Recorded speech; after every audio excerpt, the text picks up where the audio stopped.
Dice grabando, grabando. Ahí está, bien. Entonces seguimos.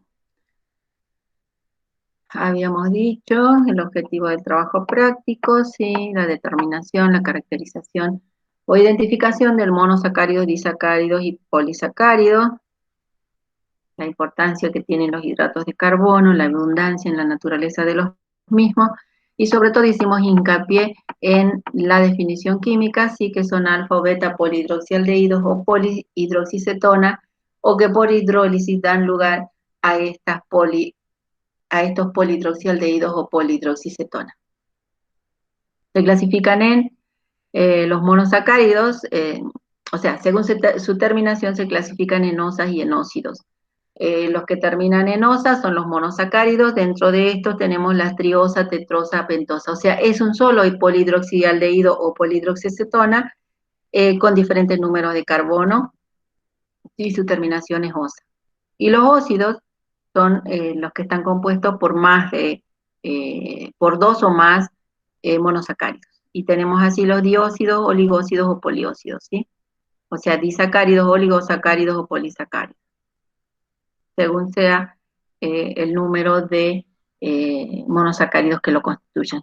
Esa es una clasificación. La clasificación que se usa ahora es la de monosacáridos, oligosacáridos y polisacáridos directamente, ¿sí? Más sencilla, pero bueno, esta está un poquito más desarrollada, pero ahora se usa monosacáridos, oligosacáridos, polisacáridos.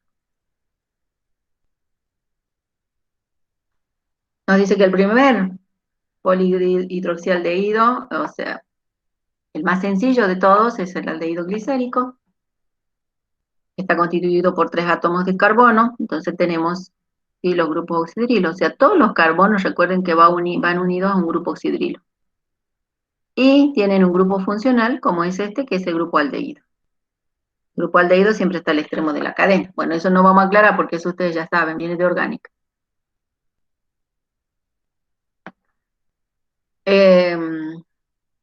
Habla del carbono asimétrico, que está unido a diferentes radicales. Esa es la más sencilla. A partir de ahí, por agregado, ¿sí?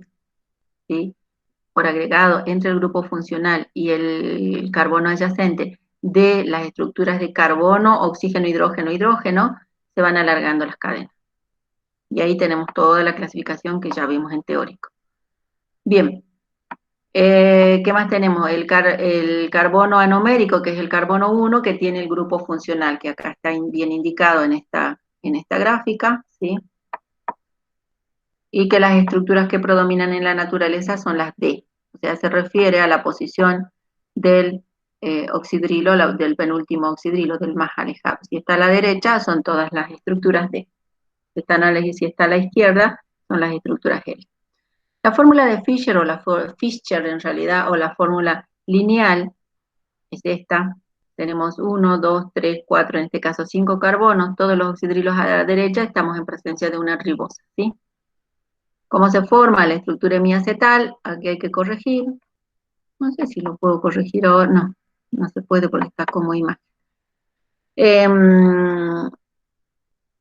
Ustedes saben, sí, la estructura del grupo carbonilo. El grupo carbonilo, al tener acá el oxígeno, que es un elemento muy electronegativo, en la densidad de electrones de este enlace está, el número de electrones de este enlace está más hacia el oxígeno, ¿sí?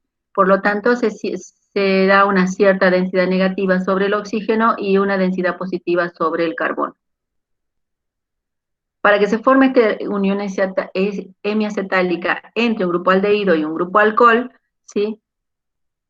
El protón del grupo oxidrilo se une con el oxígeno que tiene densidad negativa, con lo cual este oxígeno que quedó con su carga negativa, con su electrón de carga negativa, se une a este carbono que tiene densidad positiva. Entonces, este hidrógeno que acá está con la carga positiva no es así. Esta carga positiva viene sobre este carbono y este hidrógeno es este hidrógeno, ¿sí? Y la unión se produce con este carbono como está indicado acá. Entonces se formó el oxidrilo acá, el hidrógeno está acá y la unión hemiacetálica se dio entre el carbono 1 y el carbono 4 a través de un oxígeno. Y eso, si lo acomodamos luego, se transforma en la estructura cíclica o de Harvard. Todos los que están, todos los oxidrilos, recordamos, ya hasta el cansancio repito, pero bueno, todo lo que está a la derecha en la forma cíclica va hacia abajo y todo lo que está, todos los oxidrilos que están a la izquierda en la forma cíclica van hacia arriba. Con eso podíamos confeccionar las formas cíclicas. ¿Cuáles son las formas cíclicas típicas de los hidratos de carbono? Son las estructuras, las que tienen estructura del heterociclo del pirano y las que tienen del heterociclo del furano. ¿Sí? Pirano y furano, esas son las estructuras cíclicas fundamentales. Nosotros vemos que para la ribosa que tiene 5 carbonos, se forma con la estructura del furano una alfa de ribofuranosa de 5 carbonos. Contamos los carbonos, 1, 2, 3, 4 y 5 carbonos. ¿Sí? Bien. El caso de la glucosa, que tiene 6 carbonos, ¿sí?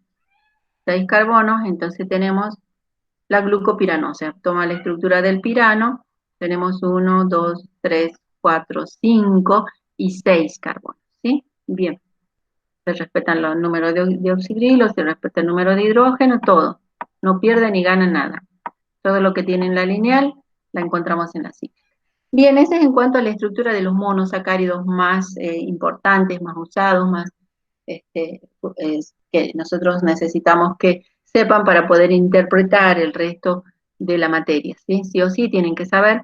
Yo digo, si no saben la estructura de la ribosa, la estructura de la glucosa y la estructura de la fructosa, directamente no siguen en el examen, ¿sí?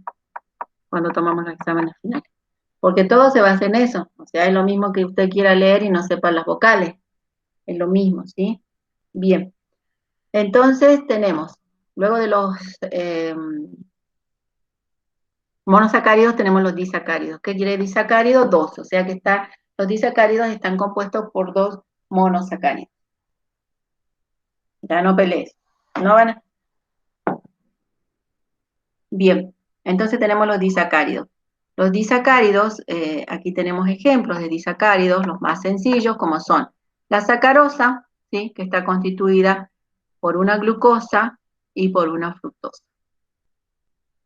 Esta estructura, un poco complicada, porque acá hay que girar la molécula, y ya ven que la posición de los oxidrilos varía. Siempre recomiendo verla en forma más sencilla, más gráfica, en el blanco, ¿sí? Donde tiene la estructura de la glucosa arriba y la estructura de la fructosa abajo, y esta unión, que es la que a nosotros nos interesa, ¿sí?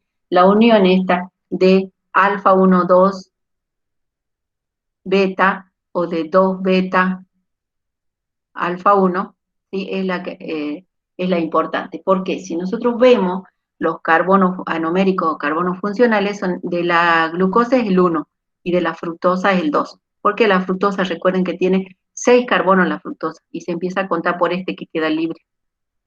1, 2, ¡sale! Ay, Dios, disculpen, acá tuve un problema doméstico. Bien, el carbono 1, entonces decíamos que se une con el carbono 2, ¿sí? Estos son los carbonos anoméricos. ¿Qué quiere decir? Los carbonos funcionales, ¿sí? Los carbonos funcionales, o sea, los que tienen la función aldehído y la función cetona. Los que tienen la función aldehído y la función cetona están comprometidos en la unión. Por lo tanto, estas funciones que le dan el carácter reductor a los hidratos de carbono está bloqueado. Entonces, por eso esta molécula no presenta carácter reductor a menos que por altas temperaturas y por presencia de ácidos muy fuertes rompamos esta unión. Esa unión beta 2,1 o alfa 1,2, depende del sentido en el que leamos, es el que da la característica a la sacarosa. ¿Y la sacarosa dónde la encontramos? Es nuestra común diario encuentro. ¿Qué es la sacarosa?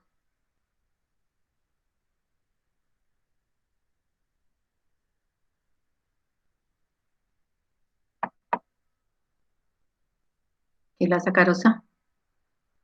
¿Dónde la encontramos todos los días? ¿Alguien? Azúcar, profe. Claro, el azúcar, sí, el azúcar. Bien, bien, creí que estaba sola, chicos.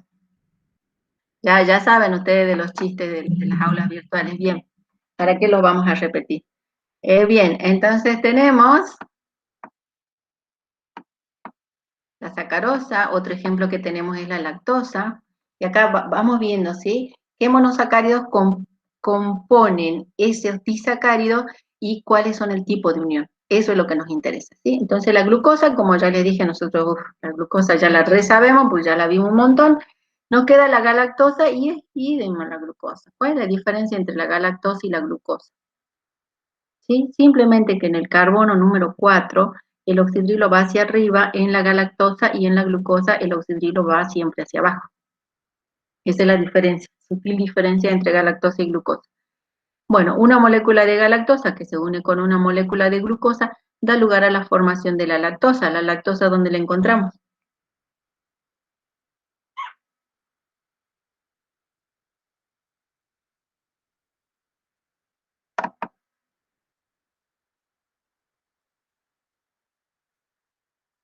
La leche. Sí, muy bien, muy bien, muy bien. Bien, ¿sí? Entonces seguimos. La maltosa, otro que es más fácil de acordarnos, la maltosa, porque es la más sencillita de todas, la maltosa, ¿sí? La maltosa de la malta, que es tan rica, más rica que la cerveza, chicos, y no tiene alcohol. La malta, ¿sí? Ahí encontramos, simplemente miren, glucosa más glucosa, unión la más sencilla que hay, alfa 1,4, que se une el carbono 1 de esta glucosa, ¿sí? O sea, las ponemos ordenaditas a las glucosas y luego decimos que se une con el carbono 1 de una glucosa con el carbono 4 de la siguiente. No hay que girar la molécula, no hay que hacer nada. Es la más sencilla de todas, ¿sí? Alfa de glucopiranosil, 1,4 de glucopiranosa, ¿sí? O sintéticamente la podemos escribir de esta manera.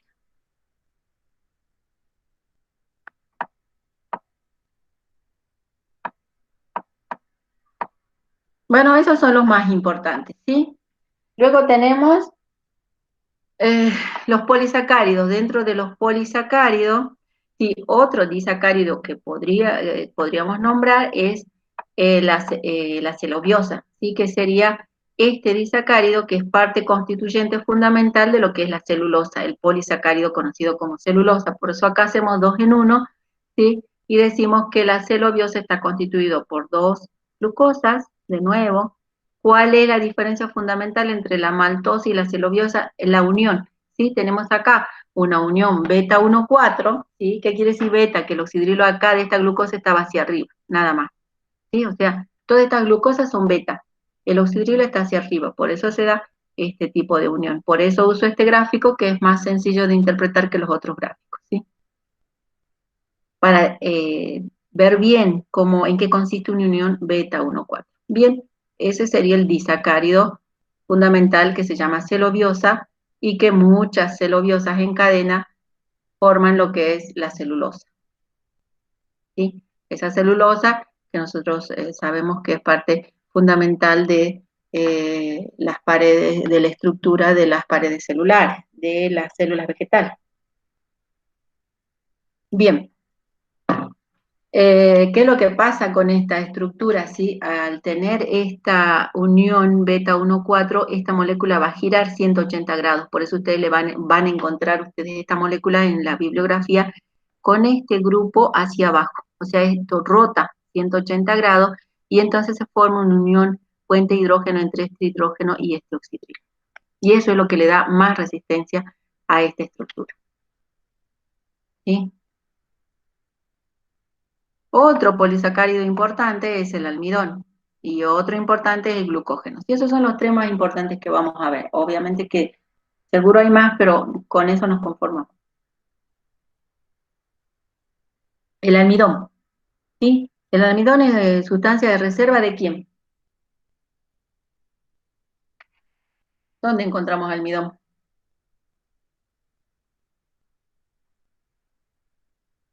¿Qué dicen? Maíz, No sí, sé, en vegetales. en los vegetales, ¿sí? En la semilla de los vegetales, viene el ejemplo, maíz, sí, rico en almidón. Las semillas de los vegetales tienen como reserva el almidón, es fundamental, digamos, ¿sí? Bien.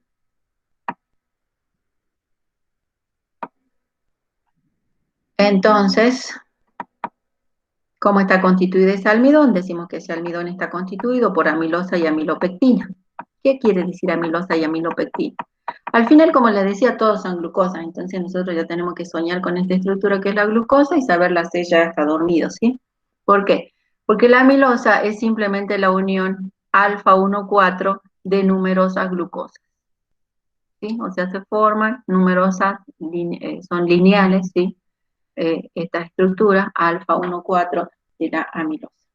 Amilosas son varias, ¿sí? Por eso pone ahí es lineal, no tiene ramificación. En cambio, la amilopectina, ¿sí? La característica es que cada cierta distancia, cada cierto número de glucosa, se forma esta unión alfa 1,6, que está dado, ¿por qué dice alfa 1,6? Entre el carbono 1 de una glucosa y el carbono 6 de otra glucosa. Ahí se forma la unión alfa 1,6 y da lugar a estas ramificaciones que dan lugar a la amilopectina. Entonces las moléculas lineales y las moléculas ramificadas se unen y forman lo que se conoce como almidón. Son puro glucosa. Para el caso del glucógeno es muy similar, ¿sí? Es muy similar esa estructura, solo que las ramificaciones son más seguidas, es más compacto, es una estructura mucho más compacta. Y el glucógeno es la sustancia de reserva ¿de quién?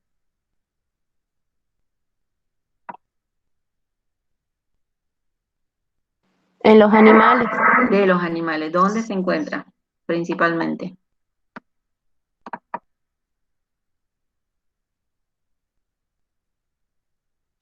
En los músculos, no sé. En los músculos. Perfecto, en los músculos y en el hígado. Esos son los sitios de reserva más importantes de glucógeno. Bien. Eh, ¿Qué más? Listo. Hasta ahí, repaso general, breve, sencillo de lo que vimos de hidratos de carbono. Ahora, las reacciones generales de los monosacáridos, ¿sí? Las reacciones generales de monosacáridos son las reacciones de caracterización que digo yo que van a hacer, que se hace en laboratorio y es que es lindo hacer este laboratorio porque ahí estamos manipulando, trabajando con soluciones de hidratos de carbono, ¿sí? Bien, las reacciones que hacemos son las pruebas basadas en el poder reductor, que son Fehling, ¿sí? Y Barford. Entonces tenemos acá, bueno, acá hace una aclaración, ¿sí? Si vemos aquí, donde habla de que los glúcidos, el poder reductor está dada, ¿por qué? Por la presencia del grupo aldehído, ¿sí? Y del grupo cetona. Pero la función aldehído simplemente no se reduce, o sea, es el agente reductor. En cambio, la función cetónica, ¿sí? Necesita de los hidruros alcohólicos vecinos para establecer la tautomerización, o sea, para pasar a esta estructura y finalmente a esta estructura. Por eso necesita de un medio alcalino. Isomerización. Si los glúcidos forman ciclo, dice que la propiedad reductora se manifiesta solo después de que se rompió el ciclo. ¿Qué más tenemos? La reacción de Fehling, que se basa en que el catión cúprico, que está en un medio fuertemente alcalino,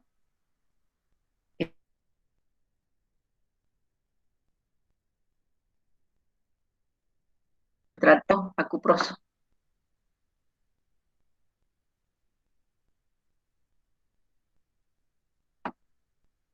¿Qué tenemos en el reactivo de Fehling? En el reactivo de Fehling dijimos, tartrato, bueno, tenemos el glúcido obviamente, que es el agente reductor, y necesitamos que alguien es el que se oxida y necesitamos a alguien que se reduzca, que es quien va a ser el cobre. Entonces necesitamos que ese cobre no precipite como hidróxido cúprico, es la idea, ¿sí? Necesitamos que esto no se forme. Por lo tanto, acá se hace una deducción, debería estar antes de esto la ecuación de disociación del tartrato cúprico en tartrato y en cobre cúprico. Entonces, si está antes, yo puedo, a partir de esa reacción, que sería como esta, a partir de esa reacción, hago el cálculo de la constante de disociación, producto de los productos sobre producto de los reactivos con sus respectivas concentraciones, despejo si el cobre y me dice que el KPS debe ser grande para que la concentración de cúprico sea pequeña. Para mí la concentración del tartrato debe ser grande para que la concentración del cúprico sea pequeña, porque el KPS es esta relación. Si esto es grande, la concentración de cobre es grande. El tartrato tiene que ser alto y entonces la concentración esta va a disminuir. Si esto aumenta, esto disminuye. Bien, de todas maneras, el KPS cuando yo hago este despeje, ¿sí? Acá en esta relación, cuando yo hago este despeje, llevo la concentración de tartrato cúprico al numerador, ¿sí? Digo que eso es el KPS, la constante de disociación por el tartrato, este componente no disociado, es igual al KPS, ¿sí? Entonces me da que eso es igual al tartrato, concentración de tartrato por concentración de cobre. Esa es una relación, ese es el KPS, ¿sí? Constante de producto de solubilidad. Y la otra relación de las reacciones que intervienen acá es la del cobre, que decíamos que queremos que no se forme esto, ¿sí? Porque en medio alcalino va a precipitar el cobre, y nosotros necesitamos que el cobre no precipite, sino que el cobre, ¿sí?, reaccione con el glúcido y se reduzca. Entonces, el hidróxido cúprico se disocia dando cobre y oxidrilos. Hago la constante de disociación, producto de los productos sobre producto de los reactivos, despejo, ¿sí? Llevo esto al numerador y digo que la concentración de cobre por la concentración de oxidrilo es igual a la constante de disociación por la constante de hidróxido cúprico, que esto es igual al KPS. Esta relación entre el KPS y este producto, ¿sí?, es lo que me va a determinar si precipita o no precipita, que es importante. Si este producto, ¿sí?, es mayor que el KPS, o sea, si sobrepaso el valor de KPS, eso va a precipitar.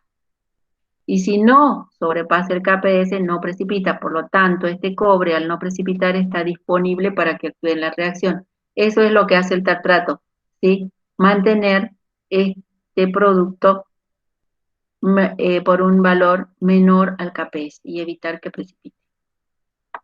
Entonces, la reacción se produce, ¿sí?, entre, por ejemplo, este caso, es una glucosa, tiene la formaldehído, ¿sí?, disponible, el complejo, acá está el cobre, que es el que se va a reducir a óxido cuproso, y, y la glucosa va a pasar al ácido de gluconato, se va a oxidar, ¿sí? Y cuando esta reacción se produce, yo veo, ¿sí?, en el tubo de ensayo la producción de óxido cuproso. Este que se ha reducido. Este óxido cuproso, ¿sí? Ay, saltó esto. Este óxido cuproso es lo que yo veo así, ¿sí? O sea, pongo reactivo de felina, pongo el glúcido, 1 mililitro de 0,5 de A, 0,5 de reactivo B, mezclo, llevo a baño María y al cabo de unos minutos, según sea el glúcido del que se trate, veo la aparición de un color, ¿sí?, rojizo. Entonces pasa de este color a este color, quiere decir que hay presencia, o sea, pasó el cúprico a cuproso, con lo cual está determinada la presencia, o sea, el poder reductor de ese glúcido, ¿sí? Eso es positivo. En eso consiste el reactivo de Fehling. El tan conocido reactivo de Fehling. Lo mismo, otro proceso de oxidorreducción es el que ocurre con Barfoed, ¿sí? Lo mismo, velocidad de formación, poder reductor del glúcido, ¿sí?, que pasa a ácido, grupo aldehído que pasa a grupo carboxilo. pero aquí medimos por la velocidad de reacción. Barfer, ¿para qué me sirve? Para determinar la diferencia entre monosacáridos y disacáridos, lo que reacciona en las soluciones que siempre ponemos así, ¿no? 1 mililitro de glúcido, 1 mililitro reactivo y llevamos a baño María.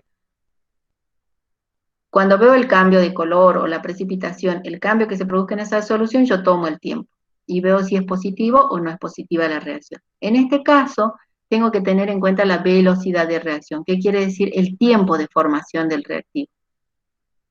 El tiempo de formación del producto, ¿sí?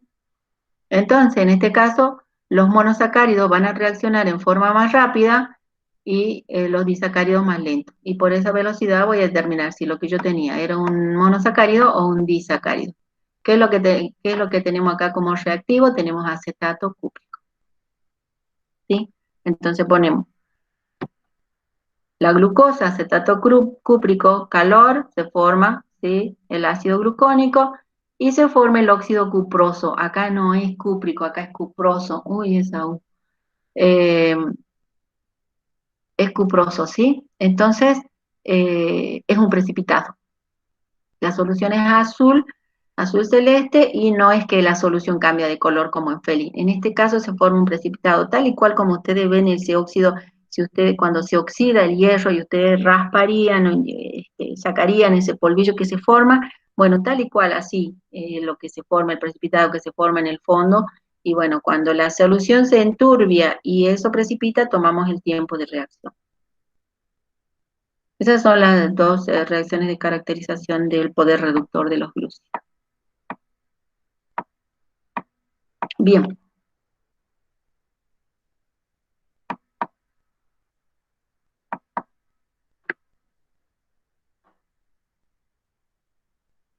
Hasta ahí vamos bien, entonces ya vimos dos, poder reductor, Felin y Barford. Barford por velocidad de reacción para diferenciar entre monosacáridos y disacáridos, y Felin por el cambio de color, producción de óxido cúprico.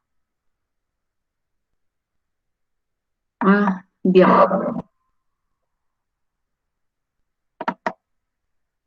Otras pruebas, ¿sí?, que tenemos son las pruebas basadas en la producción de furfural. Y aquí tenemos la prueba de Selivanov y la prueba de Vial. Bien, Selivanov me sirve para caracterizar cetoexosis.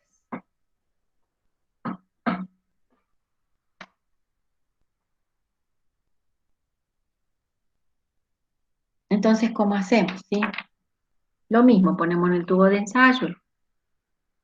El mismo procedimiento es para todo. Ponemos en un tubo de ensayo 1 mililitro de glúcido, 1 mililitro de reactivo y observamos la cambio de color precipitado, o sea, el cambio que se produzca en la solución. Tomamos el tiempo y determinamos de qué glúcido se trata. En este caso, si nosotros ponemos el caso de una fructofuranosa, o sea, es una hexosa, ¿sí?, pero no es un aldehído, sino que es una cetosa. Eso es lo que hace la diferencia. Entonces, el reactivo tiene ácido clorhídrico, ¿sí? Ácido clorhídrico, lo que va a provocar la deshidratación de esta molécula.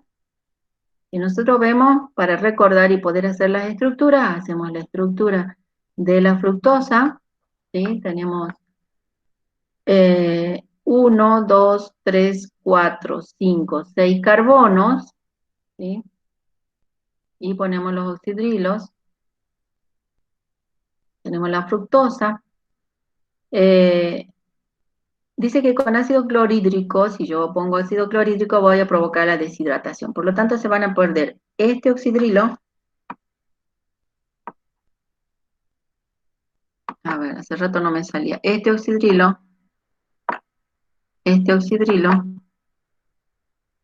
este oxidrilo, con este protón.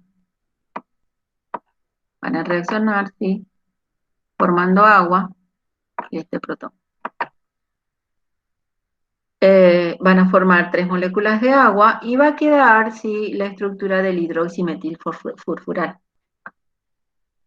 Hidroximetil,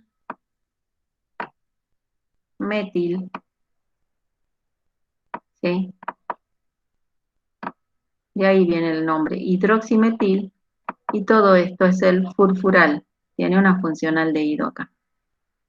Hidroximetilfurfural. Que en presencia de resorcinol, que también está en el reactivo de Sullivanov, va a dar lugar a la formación de un producto de condensación color rojo.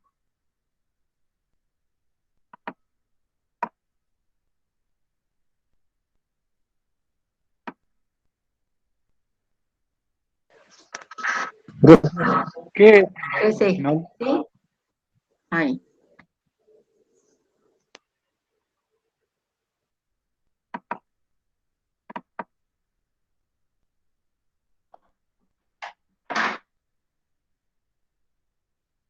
Sí, ¿cuál es su consulta? ¿Podría pasar de nuevo a la reacción de antes, el resorcinol? ¿Qué es lo que es?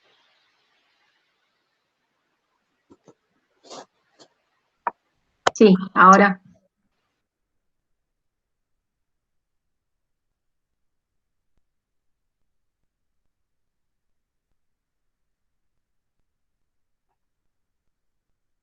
Volvemos a la diapositiva.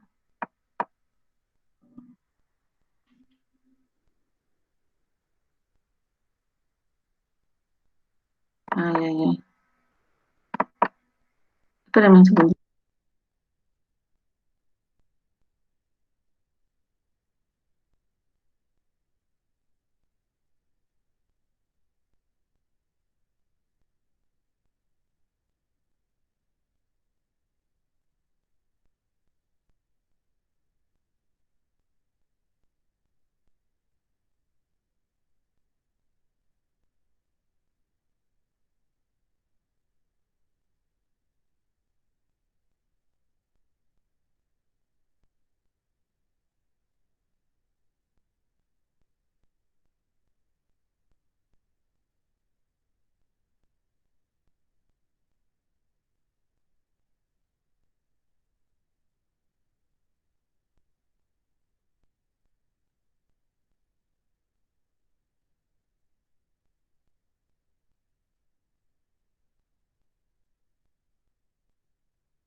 Si está hablando profesora, no se escucha.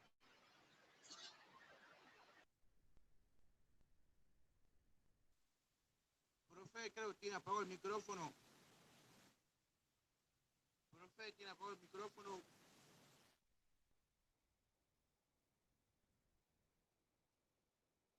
Ahí está. Sí, decíamos que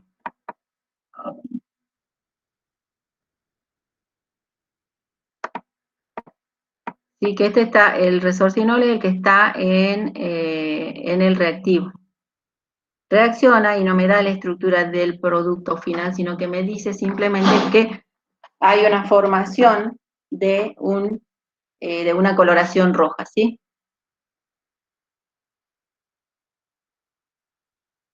Con cuando reacciona el hidroximetilfurfurar con el resorcinol. Y aquí tenemos, digamos, la reacción positiva de la cetohexosa. Sí, ahora sí, sí. No entendía su pregunta.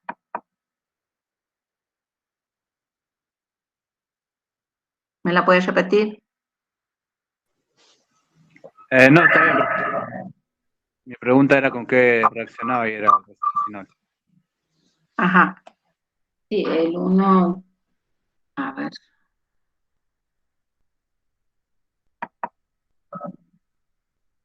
Uno, dos, tres, sí. 1, 3 dihidroxibenceno, sí. El resorcinol, bien. Y esa sería la reacción de Sullivanov. La reacción de Vial es muy semejante, también sirve para caracterizar, pero en este caso solamente caracteriza pentosas, ¿sí? Y acá estábamos viendo, ya habíamos visto un error. Se empieza a numerar por acá, es 1, 2, 3, 4, 5. Los carbonos están mal numerados, ¿sí? Bien. También tiene presencia de ácido clorhídrico, solo que en lugar de resorcinol tenemos orcinol. ¿Sí? Lo mismo, ¿sí? Se va a deshidratar, cuáles son los oxidrilos que va a perder, los mismos oxidrilos que habíamos indicado, ¿sí? Que van a reaccionar dando lugar a la formación de moléculas de agua, como son este oxidrilo de los carbonos, este oxidrilo, este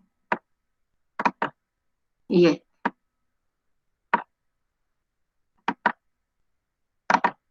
Con los hidrógenos, que serían este y este. Bien, entonces se forma el furfural, ya no tengo hidroximetil porque acá en este carbono ya no tengo el grupo oxidrilo ni el grupo metilo. Entonces tenemos acá el furfural directamente, ¿sí? El furfural que reacciona con el orcinol dando un producto de condensación azul. ¿Sí? Es característico en nosotros en el laboratorio, hacemos para caracterizar pentosas como son la ribosa y la silosa, que son las más comunes. La ribosa ya saben que es muy importante en el ARN.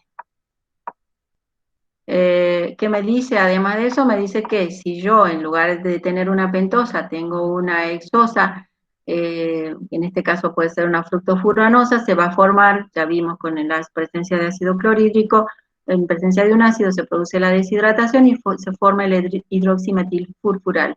Pero el hidroximetilfurfural, al reaccionar con el orcinol, ya me da otro producto que es un producto de condensación pardo amarillo. Considero esta reacción como negativa, ¿sí? Porque me pueden dar otros también, otros productos, otros, o sea, no hay diferenciación de monosacáridos, la mayoría que no son pentosas me dan color pardo amarillo, solamente las pentosas me dan color azul, por eso considero como positivo el color azul exclusivo para pentosas. O sea, digo que vial me sirve para caracterizar pentosas, ¿sí? Es positiva para pentosas. Ya solo las pentosas me van a dar de color azul. ¿Sí? ¿Cómo hago? Pongo 1 mililitro de glúcido, 1 mililitro de reactivo de vial, llevo a baño María y veo el cambio de color. Debería tener una foto de este cambio de color y no lo tengo, así que bien, se lo dejo. Bien.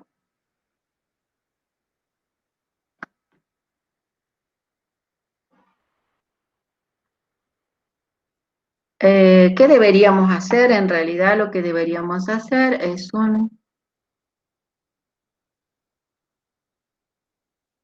utilizar lo que tenemos acá en la guía, que es una marcha sistemática. Lo que sería interesante hacer si en un laboratorio es hacer todas las reacciones. ¿Cómo? Nosotros deberíamos darle una muestra, ¿sí? De un determinado glúcido, ustedes ponen en un tubo de ensayo, hacen la prueba de Fehling, o sea, 1 mililitro de glúcido, agregan 0,5 de Fehling, 0,5 de Fehling A y 0,5 de Fehling B. Si eso da negativo, estamos en presencia de sacarosa. Y si da positivo, puede ser cualquiera de estos hidratos de carbono, monosacáridos o disacáridos. Ahí ya estaría diferenciando, ¿sí? Si da positivo, puedo luego continuar con una prueba de Barford. La prueba de Barford sí está determinada por la velocidad y ahí puedo separar monosacáridos de disacáridos, ¿sí? Luego tenemos, si dio rápido y es un monosacárido, tenemos la prueba de Sullivanov para determinar si son cetohexosas o hexosas simplemente. Entonces, si es cetohexosa, ya voy a determinar la fructosa, y si es solamente aldosa, voy a hacer prueba de vial, por ejemplo, para diferenciar pentosas. Y bueno, así se puede seguir con este camino, con la prueba del ácido músico, por si es para determinar si se trata de una galactosa o de una glucosa. Entonces, según la rotación específica también puedo hacerlo. Y después tenemos finalmente tiempo de formación de osazonas, ¿sí? En todos van a ver que tienen el tiempo de formación de osazonas, ¿sí? Formación de osazona, que es lo que nosotros vamos a ver. Acá también formación de osazona. Yo digo que una forma directa, en lugar de hacer todo el camino, que bueno, que es muy interesante porque vamos viendo el estudio de cada uno de los hidratos de carbono. Para hacer una prueba directa, no tengo tiempo y quiero saber de qué hidrato de carbono se trata, directamente hago la prueba de formación de osazona. ¿Sí? La prueba de formación de osazona, que me va a dar lugar ¿a qué? ¿A la formación de qué? Si yo pongo un hidrato de carbono con fenilhidracina, me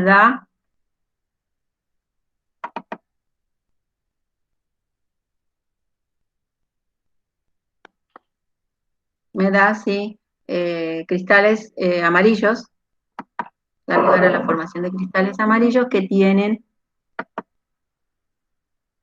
una estructura particular cada uno de ellos. O sea, la glucosa tiene un tipo de cristales, la silosa otro tipo de cristales. Entonces, directamente, si yo conozco la formación de los cristales, puedo determinar directamente, ¿sí? ¿En qué consiste la glucosazona? En la formación, la prueba de osazonas en la formación de osazonas, o por ejemplo, en este caso, si es glucosa, va a formar la glucosazona. Reacciona con la anilina en diferentes pasos, ¿sí? Siempre teniendo en cuenta la densidad negativa del oxígeno del grupo carbonilo y la densidad positiva del carbono, y como la anilina o fenilhidracina tiene este componente, que la anilina que reacciona el protón con el oxígeno y por tanto los electrones que dan la carga negativa a esta base, va a reaccionar con el carbono, se va a formar esta unión y luego va por pérdida de una molécula de agua, que es la parte de arriba, se va a formar un doble enlace y vamos a estar con la glucosa fenilhidrazona, que no es una osazona todavía porque va a seguir reaccionando ante el agregado de mayor cantidad de fenilhidracina. Se va a provocar acá nuevamente una formación de un doble enlace, un grupo cetona, vamos a seguir agregando, y en ese grupo cetona va a reaccionar nuevamente densidad negativa en el oxígeno, densidad positiva en el carbono, va a reaccionar con este protón del grupo amino y los electrones del grupo amino que se van a unir al carbono. Directamente se forma una unión carbono-nitrógeno, se pierde esta molécula como molécula de agua, nuevamente se forma un doble enlace y llegamos a la formación de la glucosazona, que son cristales de color amarillo que se ven al microscopio, se ven muy bien al microscopio, ¿sí? Si es una silosa, sería una silosazona, por ejemplo. Una galactosa, una galactosazona. Bueno, acá está cómo se procede, cómo van a proceder, si ustedes quieren hacer la reacción, está todo explicado acá el paso a paso. O sea, este práctico, contando con los reactivos, está bien explicado todo, ¿sí? Cuántos gramos, cómo se pesa, cómo se prepara y todo lo demás. Está todo explicado, digamos.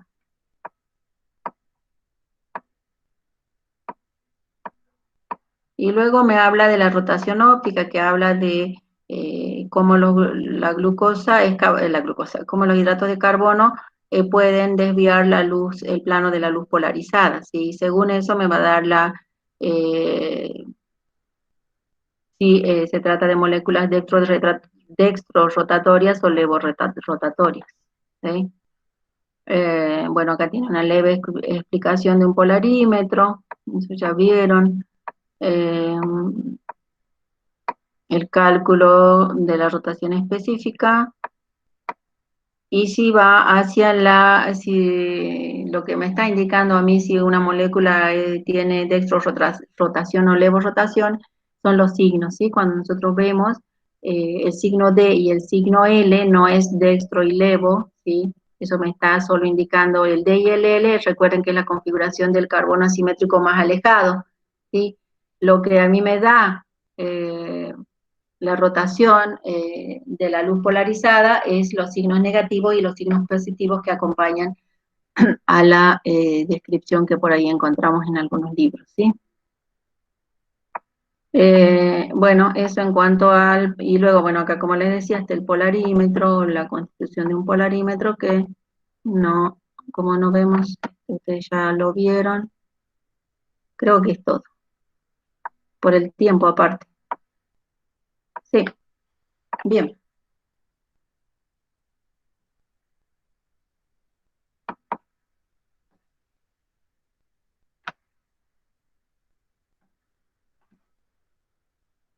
Bien, entonces,